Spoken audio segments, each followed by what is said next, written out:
morning.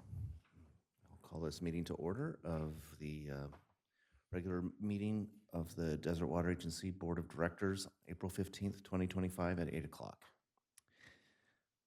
Some housekeeping for those of us that are participating remotely. If you could keep your microphone on mute until you're ready to speak. And for those of us in the room, if you could mute your mobile devices during the time of the meeting, that would be appreciated. The information on how to participate remotely is posted on the agenda. And for discussions and questions, I will call on directors in the following roll call order. Director Gracia, Director McKenna, Secretary Treasurer Bloomer, Vice President Bowman, and President Ortega. And all votes will be conducted via the roll call.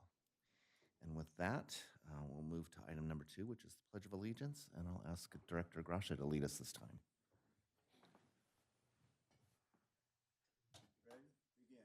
I pledge allegiance to the flag of the United States of America and to the republic for which it stands, one nation, under God, indivisible, with liberty and justice for all. Thank you. Item 3 would be the roll call. Ms. Hoffman, could you do us the honors, please? Director Gracia, Present. Director McKenna, Present. Secretary Treasurer Bloomer, Present. Vice President Bowman, Here. and President Ortega. Present. All present. Thank you. Item 4 would be public comment on items that are not listed on today's agenda. So this is an opportunity for the public to comment on any item that's not listed on today's agenda, but is within the jurisdiction of the Desert Water Agency.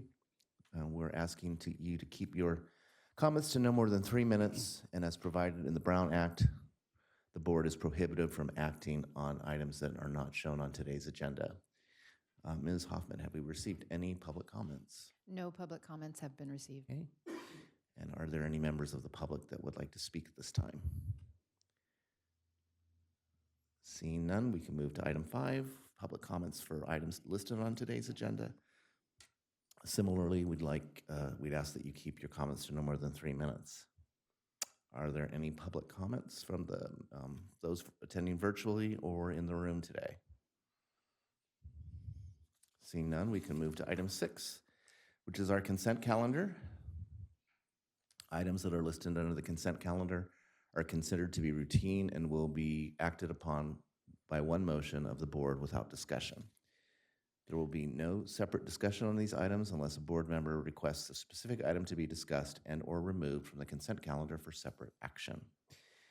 Are there any items on today's consent calendar that a director would like to have removed for further discussion? I'd like to discuss item E. Item E, okay. Any others? All right.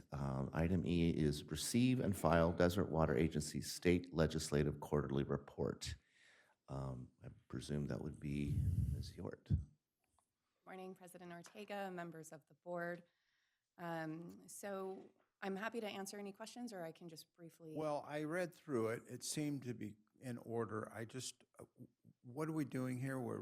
This was something I think we approved not long ago, and now what are we filing here? Sure. So what we approved back in December, which was attachment 1, is the Desert Water Agency legislative and regulatory platform. And that platform essentially helps guide staff as well as our state and federal advocates to move quickly on board-approved policy directives, which is what the platform is made of. So what we're filing today is the state legislative report, so bills that have already come out and that we are engaging on and that we have been engaging on in the last 3 months on the state side. There were a couple of bills in there that I know Mr. McKenna has had some interest in. I don't know if you want to talk about those, but that is some kind of I forget the number of the bill, but it had to do with creating a way to help indigent, I guess, people with their water bill. I wondered if how much we know about what that bill is gonna, I put the question that I have. you what? I have a question. Oh, go ahead. I'm trying to create a It's just, question, so, reading my mind there. okay. We are supporting Assembly Bill 352 and opposing Senate Bill 350, and they look a lot the same. They're both assistance to ratepayers. So could you explain why that is? Absolutely. So AB 532, we have a support position on, as you stated, Director McKenna. And that bill specifically clarifies and allows for water agencies to create their own water bill assistance program. Right now, the law is unclear. It doesn't prohibit, it's just vague. So this bill really helps provide that clarity and allow water agencies the confidence to offer a low-income water rate assistance program to their customers. On the other hand, SB 350, we do have an oppose unless amended position. This particular bill is almost a reintroduction of a bill last year from Senator DeRosso, and this bill would create a state-run low-income water rate assistance program. Currently, as it's written, though, there are some key details that are missing. Specifically, what is the funding source for this bill? We want to make sure that it doesn't create a water tax. We want to make sure that it doesn't create any undue administrative burdens or any other burdens to the agency. And then also we want to make sure that it doesn't conflict with Prop 218 as well, depending on the funding source. So some of the amendments that Desert Water Agency are seeking, as well as some of the other associations like AQUA, CMUA, California Municipal Utilities Association, are the ones related to, hey, is this going to interfere with Prop 218? Is this a state-identified funding source? Last year, if you recall, this very similar bill actually made it an opt-out program, so all of our customers would be automatically enrolled in this program, and then they had to opt out of this little percentage on their bill to help fund a low-income rate program.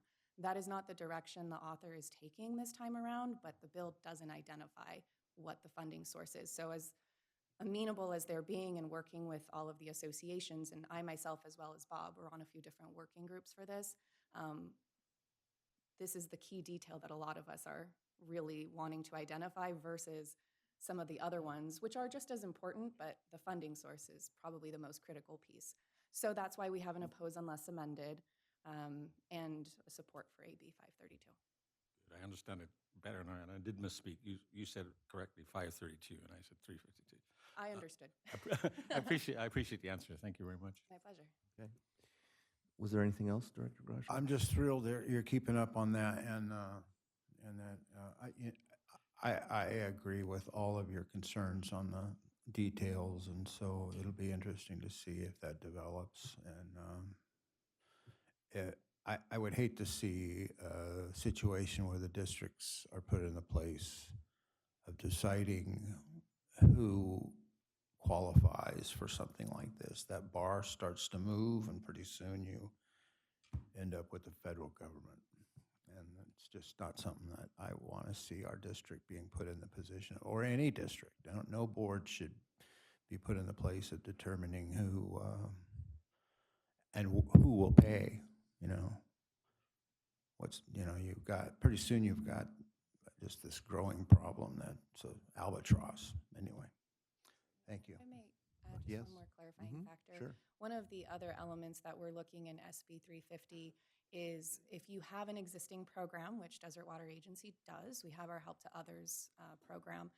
What is the criteria for agencies to use their existing program versus using this state-run program? And so that's also not identified. So we want to make sure, does the program we have, is it currently working? Is it feasible or not? So appreciate the feedback. Right, thank you. Any other questions, Secretary Treasurer Bloomer or Vice President Bowman? No? All right. So I guess at this point, I'll look for a motion to accept the consent calendar as presented. I'll make a motion to accept the consent calendar as presented. All right. I'll look for a second. Second. All right. So I have a first from Secretary Treasurer Bloomer, a second from Director Grasha. May we have a roll call vote, please? Director Grasha, Aye. Director McKenna, Aye. Secretary Treasurer Bloomer, Aye. Vice President Bowman, Aye. President Ortega. Aye. Motion passes. Thank you. Item 7 would be our Secretary Treasurer's report. Director Bloomer. Okay, so these are the financial highlights for February 2025. In the operating fund, we received $3,025,593 in water sales revenue receipts, $59,261 in recycled water sales revenue receipts, $218,380 in construction deposits from 4 different projects. 232,476 included in miscellaneous receipts from turf removal reimbursement from the city of Palm Springs, and $141,064 included in miscellaneous receipts from CVWD for SWP cost share. We paid $2.9 million in accounts payable, and year to date, our water sales are 12% over budget. Total revenues are 16% over budget, and total expenses are 11% under budget. For active potable water accounts, there were 23,695 active in February 2025, compared to 23,658 in January. So we had a net increase of 37 active accounts being billed. Also in the operating fund, account disconnections for non-payment. There were 23 water accounts turned off for non-payment in February. Over the past 12 months, it's an average of 30 accounts per month turned off for non-payment, which is 1.5% of the customers. In the general fund, we received $606,591 in property taxes and $1.9 million in replenishment assessments. And that Desert Water Agency's portion was $1,809,212, and from private pumpers, $99,419. $13 in power sales, wow.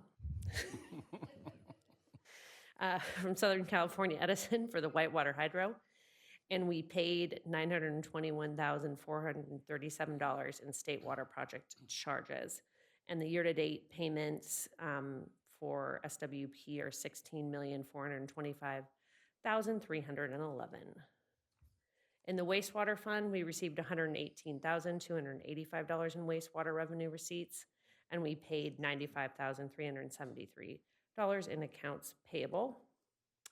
We have 2,248 active sewer accounts billed in February, compared to 2,247 active accounts in January. So we had a net increase of 1 active sewer account. And I'll open it up for questions for Director Sines. All right. Director Grasha, do you have any questions? No questions, no comments. Thank you. Director McKenna? I have none, thank you. Okay. Vice President Bowman? None from me. Okay. I do have a question. When we say that our water sales are up as much as they are, I'm curious, now that we're not recycling water and sending recycled water to our recycled water customers, we're sending them water that's been pumped out of the ground. How does that impact those figures, or does it? That does not impact these figures. That is still sold through the recycled water. And so it's still being sold as recycled water, even though the source is shallow water. And so it doesn't impact these water sales in the same way. Mm-hmm.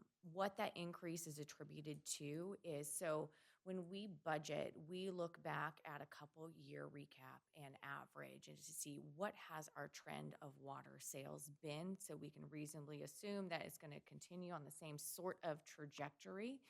We had a really low consumption year 2 years ago, and it increased a little bit in the prior year. Actually, it decreased a little bit in the following year, and now we're seeing a rebound. And so that we based our budget based off of what we were actually seeing happen, but we are seeing different consumption patterns as far as what we have experienced over the past couple years. So that's why our revenues are higher than what we had budgeted. Would it make sense to maybe think that with the good 2 years of really good rainfall, would that somehow impact the use of water in terms of, we are saying that we had 2 low years, and now we're seeing a movement back towards what might be considered a normal year? Yes, we have in the past seen that when conditions have improved as far as hydrological conditions, it seems that the public sentiment changes as far as how they use their water, and that impacts. And so we see our revenues increase because they are using more water rather than, not watering on as much because they're urged to conserve because we're in a drought. I mean, I know what we're talking about is comparing against the budget, which is not necessarily production or production trends. But when I look at that, I think, well, so what does our production trend look like then? And maybe that's a conversation for another time. But we're moving into a period of time very soon where our production numbers are, by law, supposed to go down. That is correct. Also, I think once a month, it's not on this agenda, but the conservation team does put together a water trend report. And so I will say we are trending about 2 to 4% less in water consumption compared to 2020. So if you remember, 2020 is the base year for the last drought that we were in. And so I can make sure we can resend that last consumption report. Oh, I wasn't trying to get specific about what's happening right at this moment. I was just Oh, yeah. thinking in general, like, Oh, we're keeping an eye on it. yeah, oh, I certainly. know you are. Yeah. Yes, All right. and moving forward, yes, you're absolutely correct. Our production does need to decrease because of the new regulations, and so there's going to be long-term effort to see those decrease. But our budgeting is more in a very short short time versus the long-term planning. So we are going to see differences there. But as we're moving forward with our budgeting, we're also keeping that in mind that, hey, we are going to be pushing to conserve. So that will be also a consideration in setting our budget going forward. Right, thank you. Well, I don't have anything else, so I think we can move to item 8, which is the general manager's report. Thank you, President Ortega, members of the board. Sorry. So for the first item here is an update on the Simis weather station equipment. So on March 25th, DWA, DWR, ASENA, and legal counsels for all 3 groups met to finalize the contract language for that equipment. This equipment will be going on the ASENA golf course. You need to have a large area of grass, and ASENA was an ideal location. There were some concerns about having people on the course while golfers are playing, and so we had to work through that component of concerns. We feel we have been able to address those issues, and we're on the last phase of putting the document together. Once we have this equipment in, the objective for this is to improve conservation as a way of California life, our data, and make things simpler for us, and hopefully reduce the amount we have to reduce by through that law. So. And the next item, I'll have Ms. Lort just to give a little update on this. So, Thank you, General Manager Johnson. So, good morning, once again, President Ortega, members of the board. So the Wyland National Mayor's Challenge for Water Conservation, it is a national city challenge. And we are proud, Desert Water Agency is proud to once again partner with the city of Palm Springs to promote the challenge throughout the city for the month of April. And we last collaborated on a very similar campaign for this national challenge in April of 2021, where Director Bloomer and then Mayor Christy Holstage had done a video, essentially same thing, promoting water conservation. So they, the city, issued a proclamation April 6th at their council meeting. Here we go. Essentially proclaiming that April 2025 be Water Conservation Month.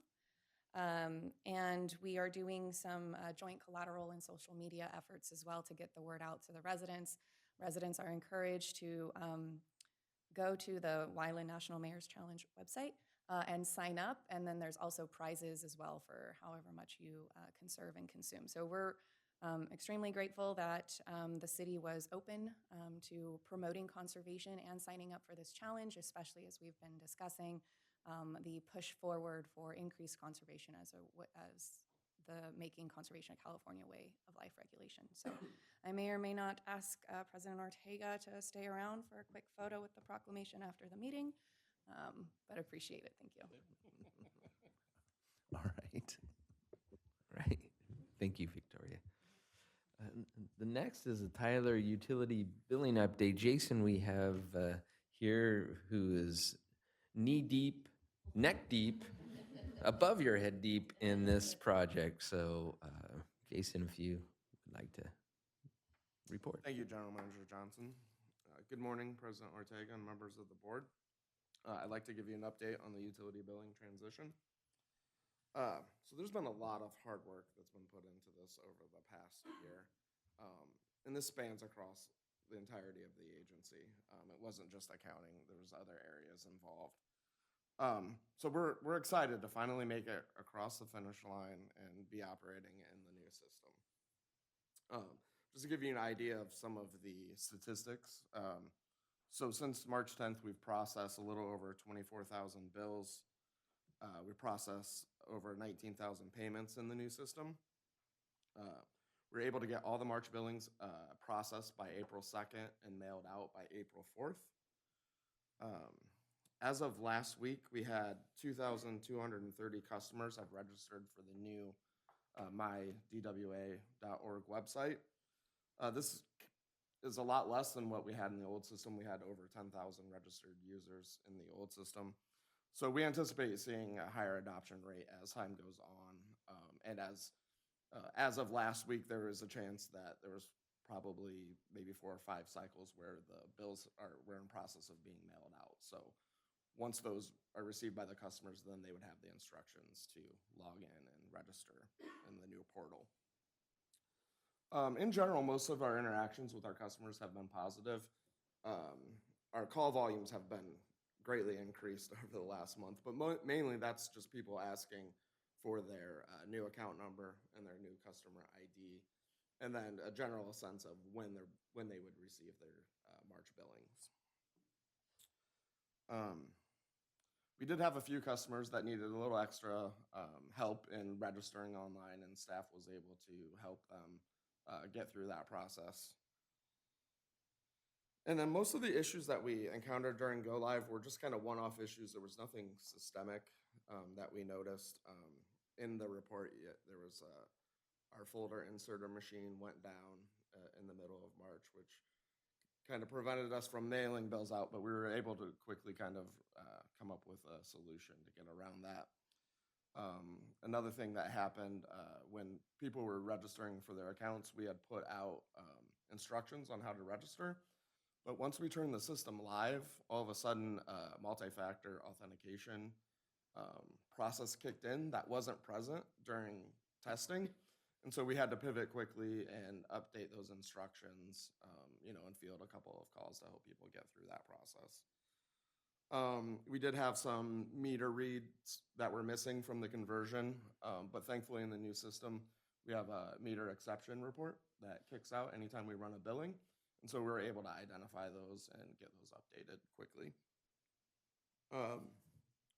And then also during March, since we had some delay in mailing out the bills, we decided to forego late fees for all of April, just giving customers more time to pay their bills without penalty. And then we will begin monitoring of past due accounts here in the coming days. Just keeping in mind that we'll work closely with these customers to make sure that the billing transition didn't play a role in those past due accounts and making sure that we can help them get current. And then I just want to highlight a couple of things that the new billing system has provided us that we didn't necessarily have before. Over the weekend, I was working on the revenue budget projections for next fiscal year. And one of the things that we do is we take the number of services that we currently have and we project revenue next year. In the past, that's historically something that we've had to go to IT to get that information from. And Tyler, I was able to myself to go in within 15 minutes and get all that information. So I was able to move forward, not having to wait for IT to provide information. So that's, from an accounting perspective, that's a big gain. And then one of the other things that we noticed pretty early on was when we're actually running the billing processes, before we print out bills, we're actually able to do a data dump of all the individual bills, and we have views of what they're being charged. And so, especially during the conversion, that was particularly important because we would notice sometimes because of meter reads were off, we would be billing somebody $10,000. Well, we were able to see that because we were able to get that data up front and then go in and make that correction before we send the bills out. Any questions, comments? Any questions? I had the experience of helping someone process through this, and in that case, they were subscribed, I guess. Well, their payments were taken out automatically every month and had been that way for, and so reading through the bill, opening it, and looking at it, I could hear my mother's voice, what the hell did you do to my water bill, and but after a few minutes, it seemed to be perfect clarity, and I hope that everybody has the patience that I forced myself to have, because I knew that in some ways I was kind of representing, everybody's experience on the board here.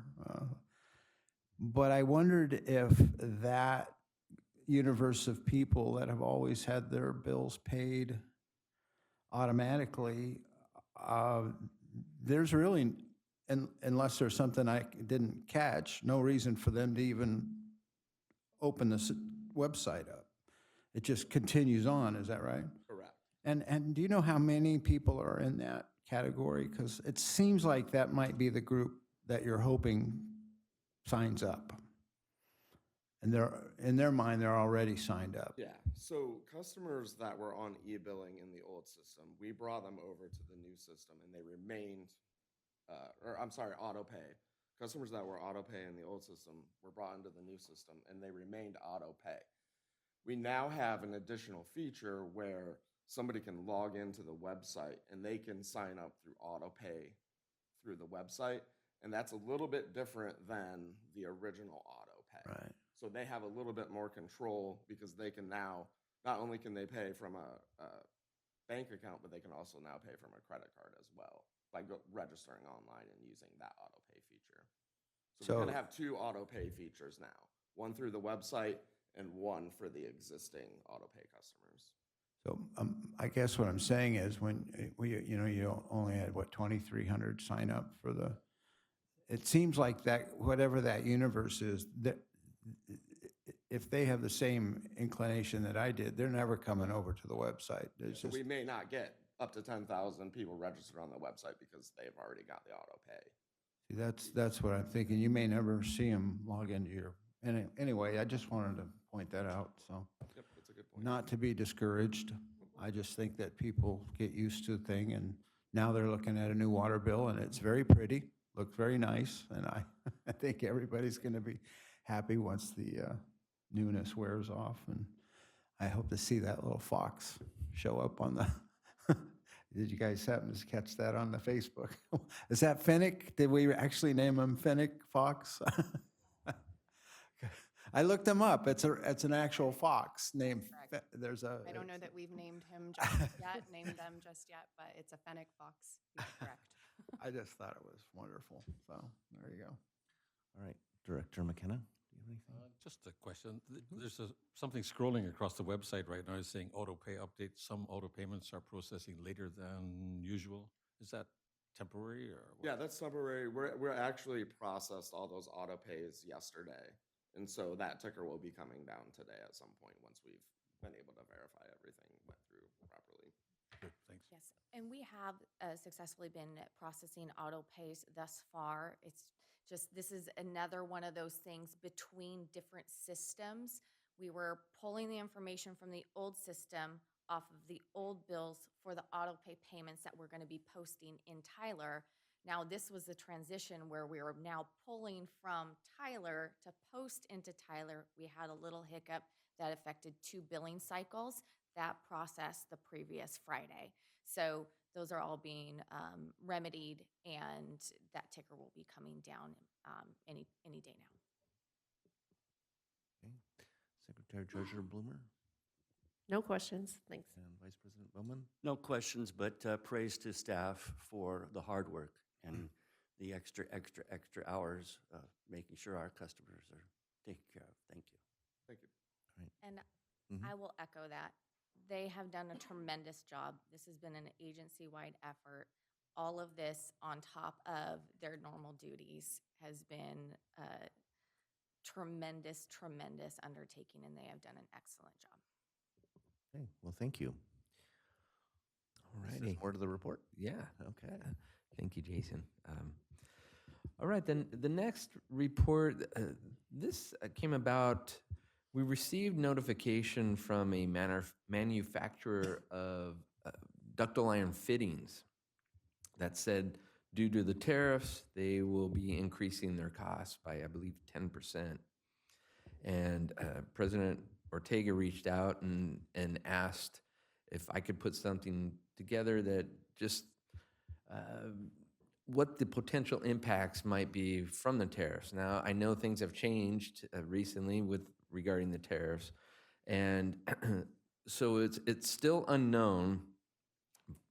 However, just to look at things, the last 5 pipeline jobs, all of the manufacturer for the ductile iron mainline pipe was U.S. Pipe, which is a U.S. manufacturer. And one of the jobs had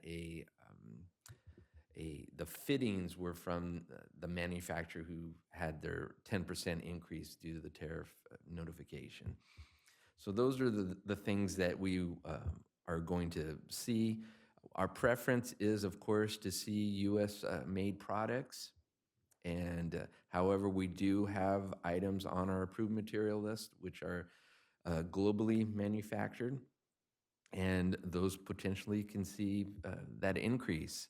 And the other issue that we are concerned about is, of course, procurement time, where we may see an increase in receiving the material that we are trying to purchase. I can tell you that our recycled water plant electrical equipment is on schedule. It is not affected by anything regarding the tariffs. We're expecting to have that material in sometime in late August and have the equipment in by October. And with that, I will move to my next item, which is an update on the emergency intertie project. I believe Director Grasha saw at CVWD, I think a board meeting, they had talked about the intertie project. So we wanted to put something and just give a high-level overview of what this is. And this is a project that's been around for several years. We have two interties that we have planned with CVWD. The first was installed back in 2012.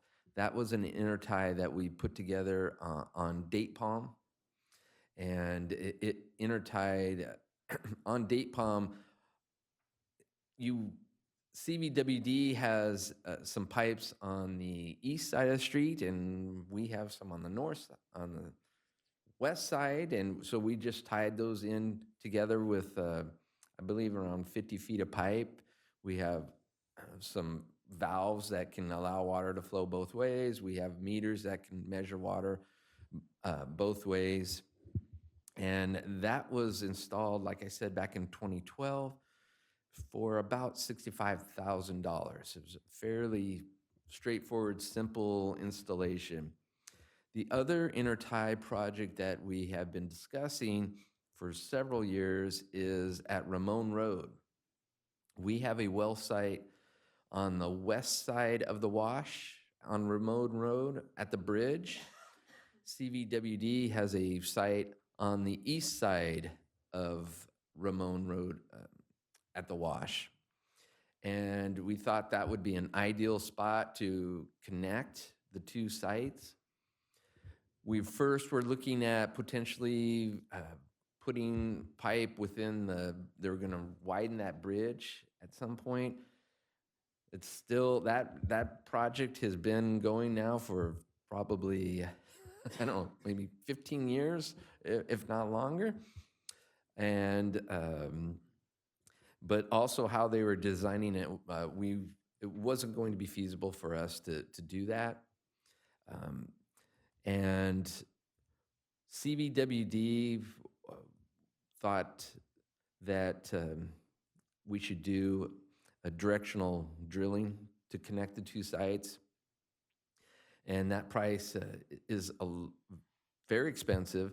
And therefore, we went out and there was a grant that was available for us. So in 2023, through the CVRWMG group, we were able to receive a grant for just under $600,000 for that work. We're currently in the design phase of that. It also includes purchasing 2 5,000-gallon pillow tanks, which is for emergency storage. And we're hoping to have that project completed by June of 2026. So we'll keep you posted on that. And it'll be a 12-inch horizontal directional drilling pipe that will go under the wash. It'll connect our well site at its well 31 and to CVWD's well site on the other side. And my next item is our system leak data. There was 22 leaks over the period of March 25th through April 6th. And we spent about just under 160 hours, 159 hours of work repairing those leaks.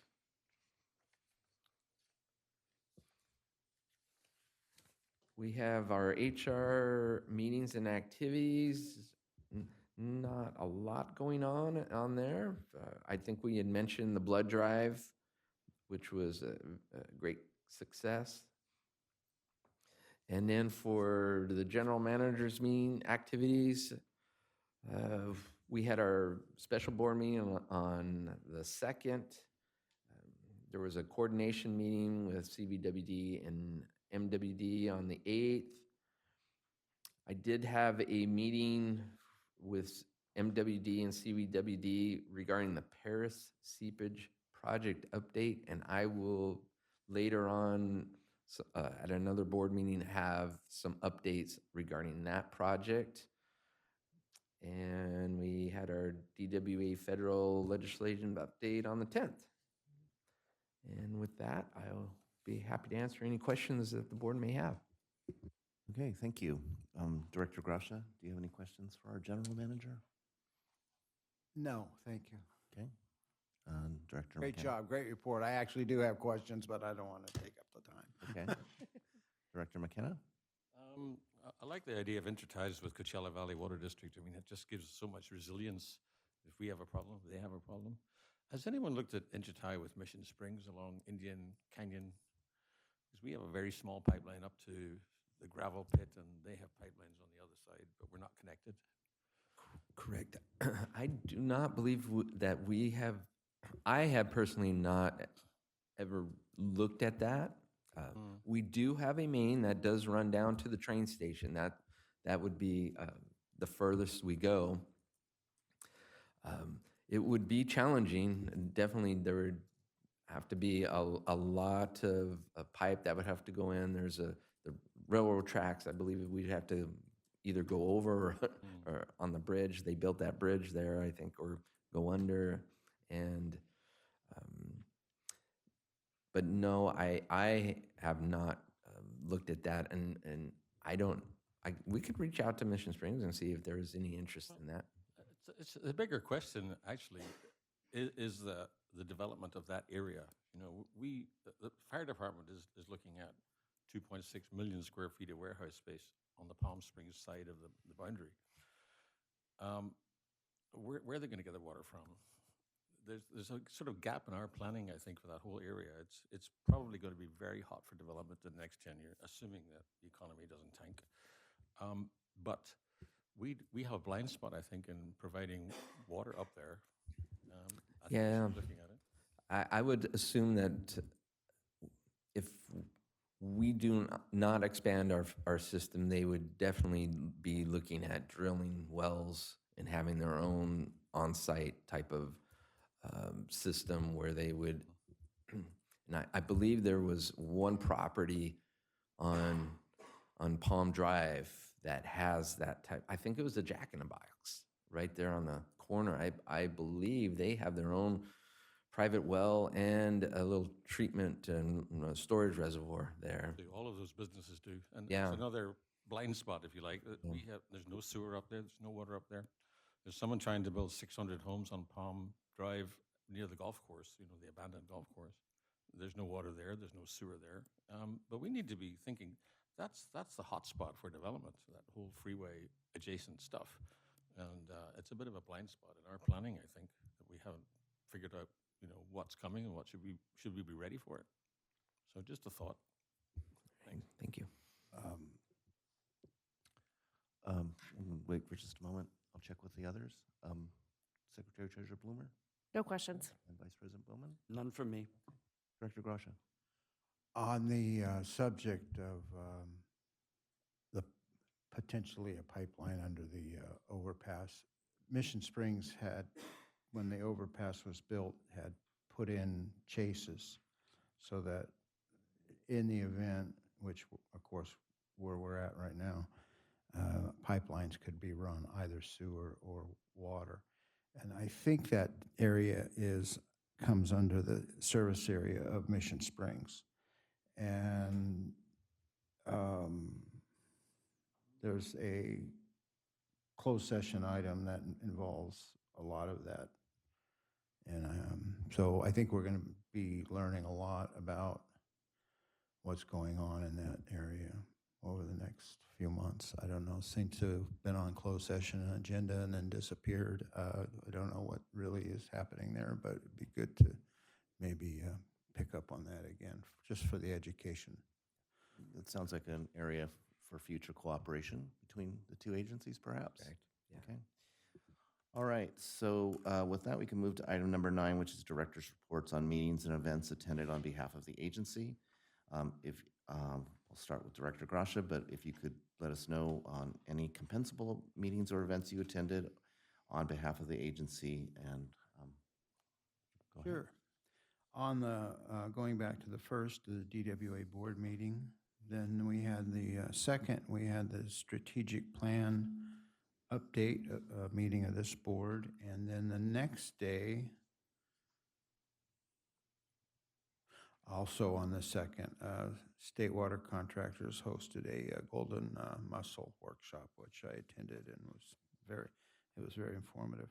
Also, then on the third, another strategic planning meeting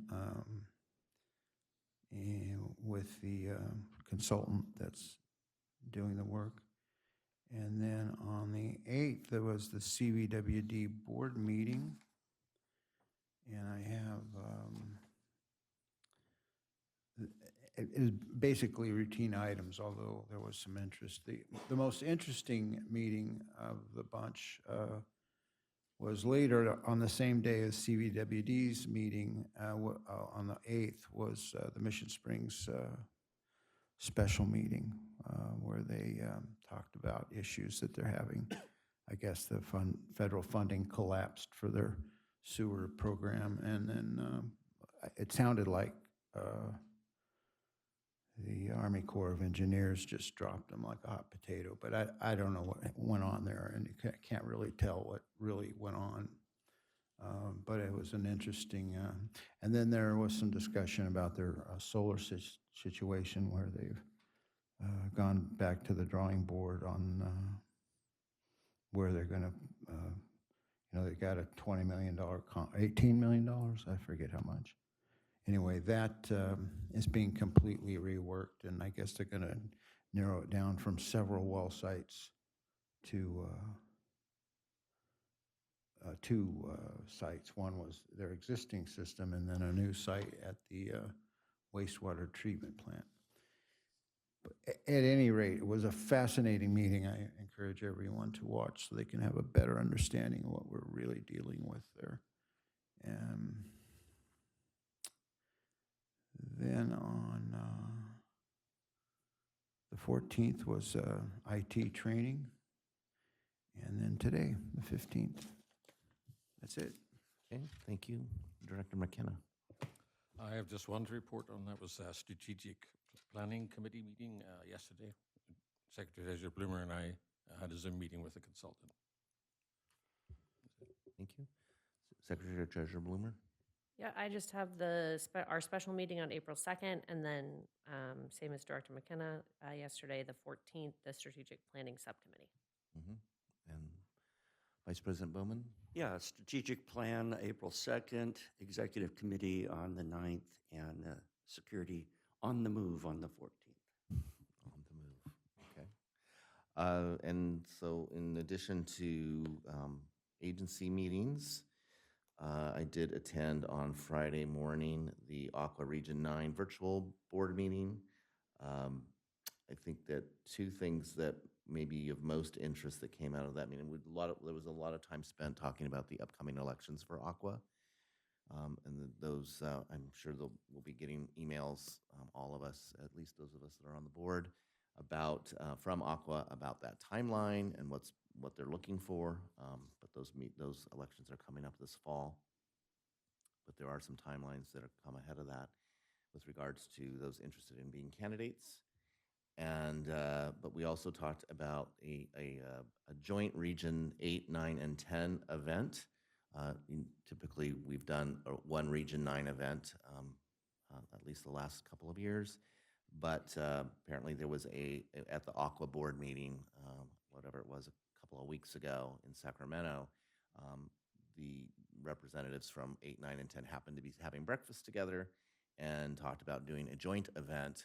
The conversation apparently started around the concerns with wildfire and supplying water to fight those fires, but it seems to have evolved into something larger, sort of other areas of cooperation between the three regions that basically make up Southern California, and so that's probably going to happen in August. So we'll find out more about that. And also at the spring conference next month in Monterey, there's a plan to have a part of that general meeting for the region will include a mixer. So I'm not sure exactly what that's going to look like because that typically involves a sponsor, I believe, as far as if there happens to be alcohol or other refreshments involved. But one thing that apparently Region 9 is very good at doing is making money off of its events. And so we're only allowed to keep so much of that money before it has to be spent. So they're looking for ways to do that, in addition to this joint event that will be happening later this summer. And that's all I have to report with regards to additional meetings. And with that, I'll move to our next item, which is item 10, believe, director's comments and requests. And so we'll start with Director Gracia. I don't have any comments and no requests. Okay, Thanks. thank you. Director McKenna. None for me. All right. Secretary Treasurer Bloomer. None for me. All right. Vice President Bowman. None from me. And nothing additional from me. So with that, we can move, so we can close this part of the public meeting and move to closed session. It's 10 minutes of 9, if we could meet at 9 o'clock in the boardroom. All right. Thank you, everybody. Recording stop. To the public part of this meeting, I can report that we had no actionable items that were taken. And with that, we can adjourn the meeting at 10:03. Thank you very much.